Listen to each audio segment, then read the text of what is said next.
নমস্কার, দেখছেন টিভি9 বাংলা। আপনাদের সঙ্গে রয়েছি আমি শুভজিৎ মিত্র। শুরু করছি নিউজ টপ 9। আর এই মুহূর্তের বড় খবরের দিকে নজর রাখতে হচ্ছে।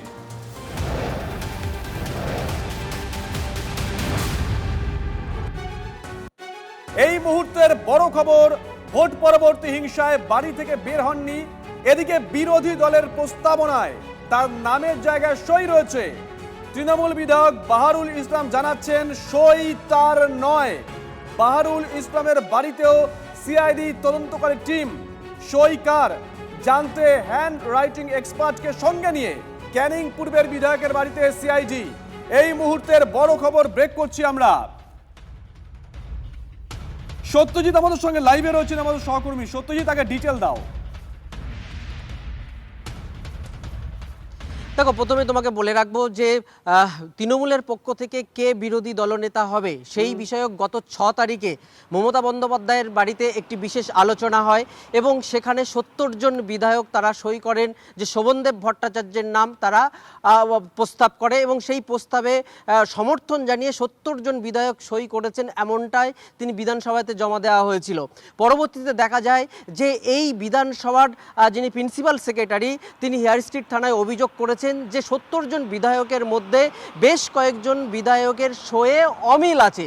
সেই ঘটনার তদন্তে নেমে পুলিশ যখন সেই তদন্তভার সিআইডির হাতে দেয়, আজকেই সেই সিআইডি তদন্তভার নিয়ে একাধিক বিধায়কের বাড়িতে, যেমনটা নয়না বন্দ্যোপাধ্যায়, কুণাল ঘোষ সহ একাধিক বিধায়কের বাড়িতে যায়, সেই রকমভাবেই কিন্তু ক্যানিং পূর্বের বিধায়ক তথা ভাঙড়ের তৃণমূল কংগ্রেস নেতা বাহারুল ইসলামের বাড়িতে সিআইডির একটি তদন্তকারী দল যায় এবং তারা একটি ভিডিওগ্রাফার এবং যে সইয়ের যিনি যাচাই করবেন সেই হ্যান্ডরাইটিং এক্সপার্ট তাকে সঙ্গে নিয়ে যায় এবং সম্পূর্ণ প্রায় 1.5 থেকে 2 ঘন্টার একটি তদন্ত সেখানে চলে। সম্পূর্ণটা ভিডিওগ্রাফি করা হয় এবং সেখানে তদন্তকারীদের সঙ্গে কথাবার্তায় যেটুকু পরিষ্কার, যেটুকু আমরা সূত্রমাত্র জানতে পারছি যে বাহারুল ইসলাম যতটুকু জানাচ্ছেন যে তিনি 6 তারিখে তিনি বাড়ি থেকেই বেরোতে পারেননি।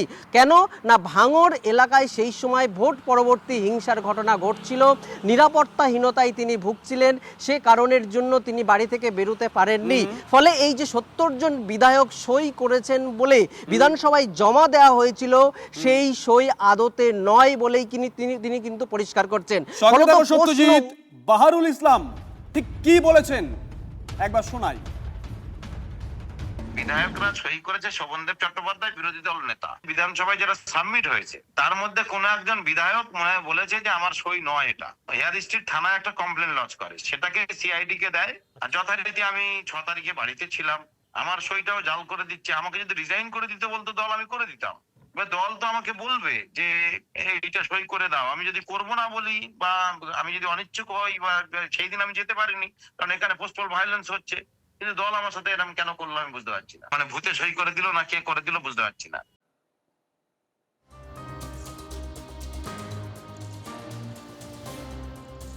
এই হচ্ছে বাহারুল ইসলাম, তৃণমূল কংগ্রেসের ক্যানিং পূর্বের বিধায়ক, তার বক্তব্য। আচ্ছা, বিরোধী দলনেতার এই যে রেজলিউশন প্রস্তাবনা, সেখানে কি নয়না বন্দ্যোপাধ্যায়ের সই নকল? বিধানসভার প্রধান সচিবের অভিযোগের ভিত্তিতে নয়নার বাড়িতে সিআইডি। নয়না বন্দ্যোপাধ্যায়ের বদলে রেজলিউশনে অন্য কারো সই কি? হ্যান্ড রাইটিং এক্সপার্টকে নিয়ে নয়নার বাড়িতে সিআইডি টিম পৌঁছয়। ক্যানিং পূর্বের বিধায়ক বাহারুল ইসলামের বাড়িতেও পৌঁছেছিল সিআইডি টিম। বেলেঘাটার বিধায়ক কুণাল ঘোষের বাড়িতেও পৌঁছায় সিআইডি তদন্তকারী দল, সঙ্গে অবশ্যই হ্যান্ড রাইটিং এক্সপার্ট। সৌরভ গুহর কাছ থেকে ডিটেল নেব। সৌরভ, দেখো, নয়না বন্দ্যোপাধ্যায়ের বাড়িতে সিআইডি পৌঁছেছে এবং সেখানে প্রায় 1.5 ঘন্টা ছিল। তারপরে যেমনটা আমরা টিভি9 দেখালাম, টিভি9 বাংলায় বাহারুল ইসলামের কথা আমরা বললাম, যেটা আমাদের কাছে খবর যে কুণাল ঘোষ, বেলেঘাটার বিধায়ক কুণাল ঘোষের বাড়িতেও কিন্তু আজকে সিআইডি টিম গেছে। সেখানে কুণাল ঘোষ বাড়িতে না থাকায় তার সঙ্গে ফোনে কথা হয়েছে।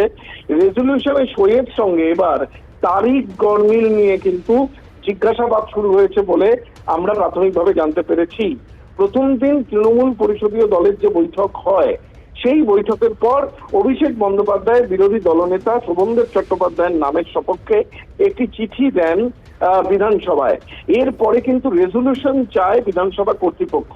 এরপরে রেজলিউশন সহ 70 জনের সই এবং তারিখ জমা দেওয়া হয়। যেটা বিধানসভা জানতে চাইছে বলে ওয়াকিবহাল মহল দাবি করছে, যে সিআইডি অফিসাররা মূলত যেটা জানতে চান, যে ওই যে সইটা করা হয়েছে ওই দিনই কি তারিখটা লেখা হয়েছিল নাকি তারিখটা ব্যাকডেটে লেখা হয়েছে। এই প্রসঙ্গগুলো কিন্তু উঠে আসছে বেশ। এবং এই নিয়ে কিন্তু জটিলতা তৈরি বেশ। হচ্ছে। ধন্যবাদ সৌরভ।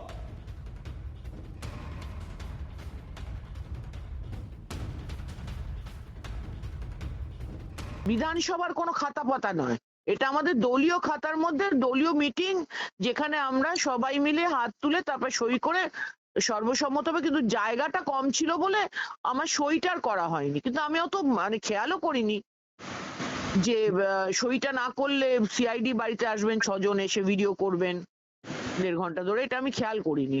আগামী দিনে খেয়াল রাখবো নিশ্চয়ই। নয়না বন্দ্যোপাধ্যায় তিনি এই কথা বলছেন, কিন্তু বাহারুল ইসলাম ক্যানিং পূর্বে তৃণমূল কংগ্রেস বিধায়ক তিনি কি বলছেন? তিনি বলছেন ভোট পরবর্তী হিংসায় বাড়ি থেকে বেরোননি, তাহলে তার জায়গা সইটা কে করলো? ঠিক কি বলেছেন বাহারুল, যার পরেই একাধিক জল্পনার জন্ম হয়েছে? শুনুন।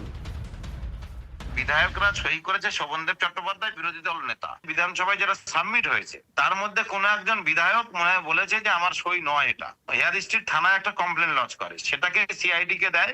আর যথারীতি আমি 6 তারিখে বাড়িতে ছিলাম, আমার সইটাও জাল করে দিচ্ছে। আমাকে যদি রিজাইন করে দিতে বলতো দল, আমি করে দিতাম। দল তো আমাকে বলবে যে এইটা সই করে দাও, আমি যদি করবো না বলি বা আমি যদি অনিচ্ছুক হই বা সেই দিন আমি যেতে পারিনি, কারণ এখানে পোস্টাল ভায়োলেন্স হচ্ছে। কিন্তু দল আমার সাথে এরকম কেন করলো আমি বুঝতে পারছি না। মানে ভূতে সই করে দিল না কে করে দিল বুঝতে পারছি না। তন্ময় প্রামাণিক আমাদের সঙ্গে রয়েছেন, আমাদের সহকর্মী। তন্ময়, সইটা কি ভূতে করেছে? আমরা এই প্রশ্ন তুলছি না, প্রশ্ন তুলছেন তৃণমূল কংগ্রেসের বিধায়ক বাহারুল ইসলাম। তাহলে কত ভূতে সই করেছে, কতজন ভূত ছিল? দেখো, এই মুহূর্তে টিভি9 বাংলার পর্দায় বাহারুল ইসলামের যে বক্তব্য আমরা শোনাচ্ছি, বিগ ব্রেকিং বললেও কম বলা হবে। এক্সক্লুসিভ টিভি9 বাংলাকে দেওয়া বাহারুল ইসলামের সেই বক্তব্য অত্যন্ত মারাত্মক। সংসদীয় গণতন্ত্রের ক্ষেত্রে যদি বাহারুলের কথা ঠিক হয়, তাহলে কিন্তু সংসদীয় গণতন্ত্রের ক্ষেত্রে স্বাধীন ভারত হওয়ার পর বাংলার এই বিধানসভাতে একটা লজ্জাজনক অধ্যায়ের মুখোমুখি আমরা হতে পারি, সেই উদাহরণ তৈরি হতে পারে।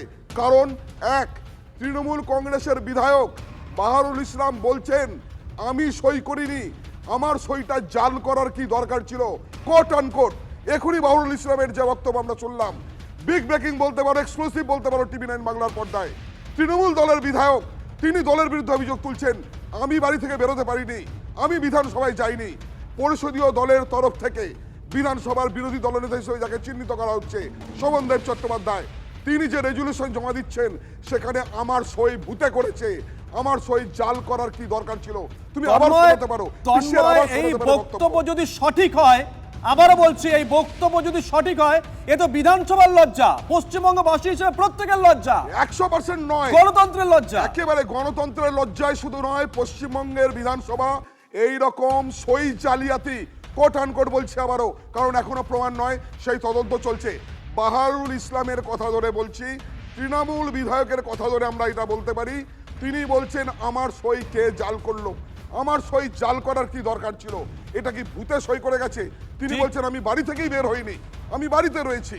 তার দাবি পোস্টপল ভায়োলেন্সের জন্য তিনি বাড়ি থেকে বেরোতে পারেননি, তিনি বিধানসভায় আসেননি, তার সই জাল করে জমা পড়ে গেল বিধানসভা। এই বিধানসভা পশ্চিমবঙ্গের আইনসভা, এখানে রাজ্য কিভাবে চলবে, চলা উচিত কিভাবে, কোনো বিষয় নিয়ে কোনো বিতর্ক থাকলে তন্ময়ের সঙ্গে থাকো। তাপস রায় এই মুহূর্তে আমাদের সঙ্গে রয়েছেন। তাপস বাবু, শুভজিৎ রয়েছে, তন্ময় প্রামাণিক রয়েছে নিউজ রুমে। আমরা একটু আগে একটা খবর ব্রেক করলাম। বাহারুল ইসলাম ক্যানিং পূর্বে তৃণমূল কংগ্রেস বিধায়ক, তিনি বলছেন বিরোধী দলনেতার যে রেজলিউশন সেখানে তার সই নেই। 6 তারিখে তিনি বাড়িতে ছিলেন, মানে 4 তারিখের পর থেকে বাড়ি থেকে বেরোননি তিনি। কি দরকার ছিল তার সই অন্য কাউকে দিয়ে করানোর? তার সই কি ভূতে সই করেছে?